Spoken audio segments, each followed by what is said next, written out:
শ্রদ্ধেয় লোকানন্দ মানতে সাধারণ ভিক্ষু নন, অসাধারণ একজন মানুষ।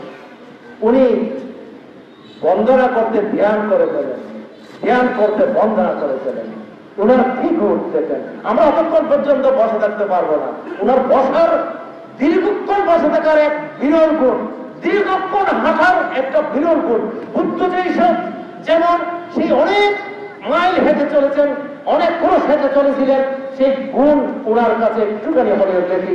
বাংলাদেশের মধ্যে সেই পদব্রজে হেঁটে যদি আমরা ধরতে পারি আরেকজন মাদ্রাসার কৃতি সন্তান শরঙ্কর ভান্তে সমস্ত এশীয় মহাদেশে পদব্রজে হেঁটে অনন্য একটা ইতিহাস রচনা করেছেন, এর সাথে যদি আরেকজন ভিক্ষুর নাম ধরতে হয়, তিনি আর কেউ নন, আমাদের সকলের শ্রদ্ধাভাজন, আমাদের সকলের পরিচিত নিরহংকারী, উদারমনা, গরিব দরদি, অনাথ দরদি এবং সমস্যার সকল সমস্যার সমাধানকারী, নিরঙ্কুশ সমাধান করার একজন ব্যক্তিত্ব।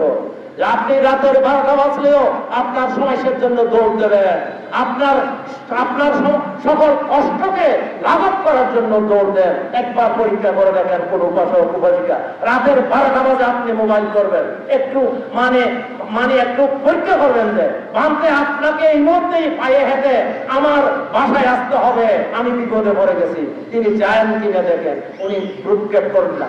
এই ধরনের অকুত ভয়ের মতন একজন মানুষ আমাদের সেই লোকানন্দ মহাস্তবীর মহোদয়। তাহলে ওনার কথা কি শেষ করতে পারবো?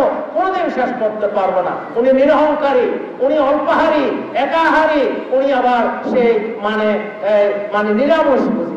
আর কোনটা গুণ চাই? এত গুণের একটা সমাহার, মূর্ত প্রভৃতি, অসাধারণ একজন মানুষ।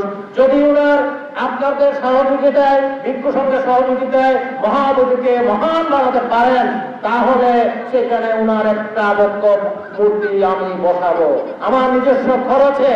সেই লোকানন্দ মহাস্তবীর মহোদয়ের সেই আবক্ষ বুদ্ধ মর্মর মূর্তি, আবক্ষ মূর্তি আমি বুদ্ধের একটু নিচে স্থান দিয়ে আমি সেখানে স্থাপন করব। উনি অসাধারণ মানুষ, ওনার সাথে মেলামেশা করলে বোঝা যায় উনি কত বড় হৃদয়ের মানুষ। টাকা লয়, যাহা কুড়ায় পরের জন্য উড়ায়, পরের জন্য উড়ায়, আবার আপনার কুড়ায়, আবার বিহারে বসা থাকে। যাহা কুড়ায় দান দক্ষিণে নিয়ে তাহা আবার পরের জন্য উড়ায়। এইভাবে উনার জীবন চলতেছে। অসাধারণ কথা।